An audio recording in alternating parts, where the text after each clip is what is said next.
여러분 반갑습니다. 오늘도 새벽 돌베개에 나오신 모든 성도님들을 주님의 이름으로 환영합니다. 주의 은혜로 우리 모두가 또 이렇게 은혜의 하루를 시작할 수 있게 되었습니다. 오늘도 하나님이 주시는 역대하 말씀 함께 묵상하고 이 말씀에 힘입어서 이 하루도 잘 살아가는 우리 모두가 되면 좋겠습니다. 오늘 우리에게 주시는 하나님의 말씀은 역대하 25장 19절로 20절까지의 말씀입니다. 당신은 에돔을 쳐부었었다는 것을 스스로 대견스럽게 여겨 자랑하면서 건방지게 우쭐대지만 차라리 당신 궁전에 그대로 머물러 있으면 별 탈이 없을 터인데 어찌하여 당신은 당신 자신과 유다를 함께 멸망시킬 화근을 스스로 불러들이고 있습니까? 그가 이렇게 말하여도 아마샤는 들으려 하지 않았다. 그러나 이것은 하나님께서 하신 일이다. 유다 사람들이 에돔 신들의 뜻을 물으므로 하나님께서 유다 사람들을 여호아스의 손에 넘겨주시려고 아마샤의 마음을 그렇게 만든 것이다. 아멘. 오늘은 역대하 25장의 말씀을 갖고 잘 내려와야 합니다. 잘 내려와야 합니다. 라는 제목으로 함께 하나님 말씀을 나누도록 하겠습니다. 어제까지 우리가 함께 묵상했던 아마샤의 그 좋았던 또 선한 그 삶의 말씀들이 오늘부터는 그 분위기가 바뀌기 시작합니다. 에돔과의 전쟁에서의 승리 이후부터 문제가 발생한 것이지요. 그 문제의 원인은 다름 아닌 교만입니다. 에돔과의 전쟁에서 승리한 아마샤는 남유다로 돌아오는 길에 에돔의 우상들도 가지고 돌아옵니다. 고대의 우상들은 금으로 만들었기에 전리품처럼 가지고 오곤 했습니다. 그런데 아마샤는 이를 넘어서서 그 우상들을 신으로 섬겼습니다. 이에 진노하신 하나님께서 선지자를 보내어 아마샤를 책망하지만 아마샤는 그 경고를 무시합니다. 듣지 않고 거부합니다.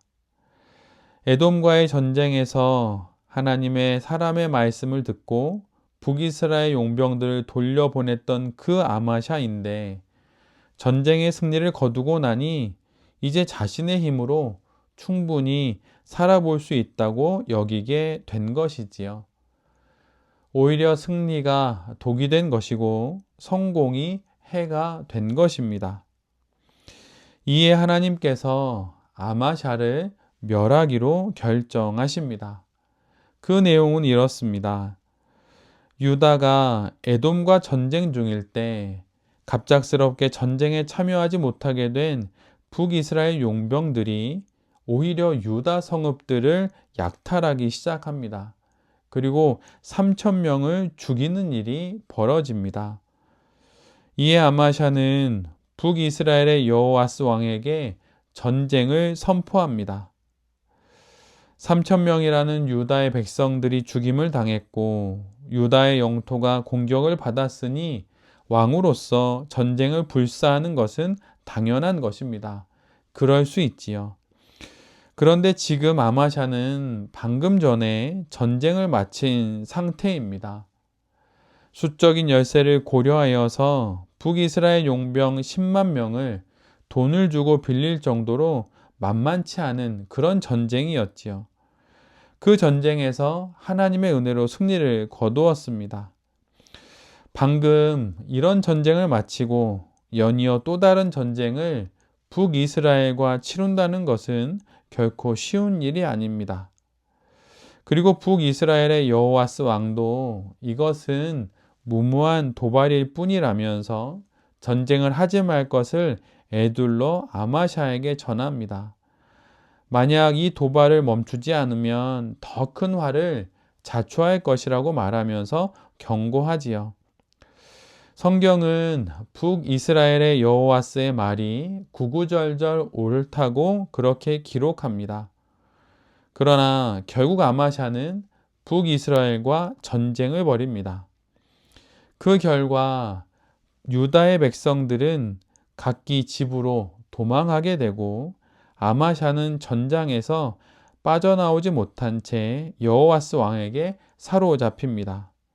그리고 여호와스는 여기서 멈추지 않고 곧바로 예루살렘으로 진격하여서 북서쪽의 에브라임 문에서부터 북동쪽의 성 모퉁이 문까지 400자나 되는 성벽을 완전히 헐어버립니다.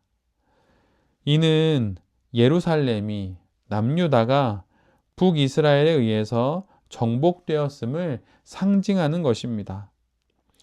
이뿐만이 아니라 북이스라엘 여호와스는 성전과 왕궁 저장고에 있는 재물들을 다 빼앗고 심지어 유다의 백성들 중에 일부를 인질로 잡아갑니다.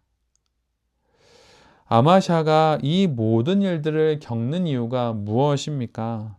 그것은 바로 그가 에돔과의 전쟁에서 승리한 후 하나님을 버리고 우상을 섬긴 것입니다. 자신의 힘으로 승리를 거두었다고 생각하고 하나님을 떠난 것이, 이 교만이 이 모든 일들의 원인입니다. 노자의 도덕경을 보면 공성이 불거라고 하는 말이 나옵니다. 즉, 공을 세우지만 거기에는 머물지는 않는다, 이런 뜻입니다. 성공을 거두고 승리를 거두었다면 그곳에 머물 것이 아니라 다시 자신의 원래의 자리로 내려가야 한다는 그런 말입니다. 산에 오르는 것도 중요하고 또 산 정상을 정복하는 것도 좋은 일입니다. 그러나 이것이 의미 있기 위해서는 잘 내려와야 합니다. 그래서 등산보다 중요한 것이 하산이 되는 것이지요. 정상에 올랐다면 잘 내려와야 합니다. 이것이 바로 좋은 인생을 살아가는 방법이고 이것이 바로 신앙 인생인 것입니다. 북이스라엘 용병들을 돌려보냈음에도 에돔을 이기고 승리의 정상에 올라서 있던 아마샤는 그곳에서 내려오려 하지 않았던 것입니다. 즉, 공성이 불거의 지혜가 없었던 것이죠. 오늘 본문의 말씀처럼 성공의 자리에 오르게 된다면 그곳에 머물지 말고 잘 정비하여서 내려올 줄 알아야 합니다. 겸손히 하나님께 모든 영광을 돌리고 자신의 원래의 자리로 내려오는 것, 그것이 바로 우리의 신앙 인생을 잘 살아가는 방법인 것입니다. 그러니 성공을 했다면 바로 그 순간을, 바로 그곳을 신앙 인생의 반환점으로 삼아서 잘 내려오는 우리 모두가 되어야 할 것입니다. 결코 성공에 머무르지 마십시오. 잘 내려오는 것이 결국 참된 성공의 마무리를 짓는 것입니다. 변화산의 영광을 뒤로하고 내려오신 예수님처럼, 그리고 골고다 언덕을 오르셨던 그 예수님처럼 그렇게 우리의 영적인 하산을 통해 새로운 영적 등반을 하게 되는 우리 모두가 될 수 있기를 간절히 바랍니다. 우리가 정말 잘 내려오면 하나님께서 다시 우리의 인생 가운데 새로운 영적 등반을 시작하실 것입니다. 그리고 이 모든 것들을 통해 하나님께 영광을 돌릴 수 있는 우리의 인생이 하나님의 축복 가운데 허락될 것입니다. 참된 성공은 오르는 것이 아니라 잘 내려오는 것까지입니다.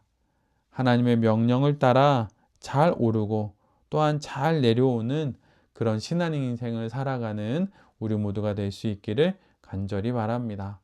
새벽 돌베개의 모든 성도님들과 이 말씀을 전하는 제 자신이 늘 언제나 하나님 앞에서 겸손하여서 산 정상에 오르게 되든 또 내려오게 되든 늘 언제나 하나님 앞이라고 하는 우리의 인생의 자리에 서서 우리에게 주어진 인생을 잘 살아가는 우리 모두가 될 수 있기를 간절히 기도드립니다.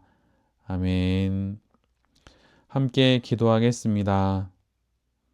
주님, 내려가라 말씀하실 때 어느 곳에 있든 잘 내려가겠습니다. 오르는 것만큼 내려오는 것도 중요함을 기억하며 하나님의 지시와 명령을 따라 잘 오르고 또한 잘 내려오는 후회 없는 인생을 살아가는 우리 모두가 되게 하여 주시옵소서. 교만을 늘 경계하겠습니다. 이 모든 말씀 예수 그리스도의 이름으로 기도드립니다. 아멘.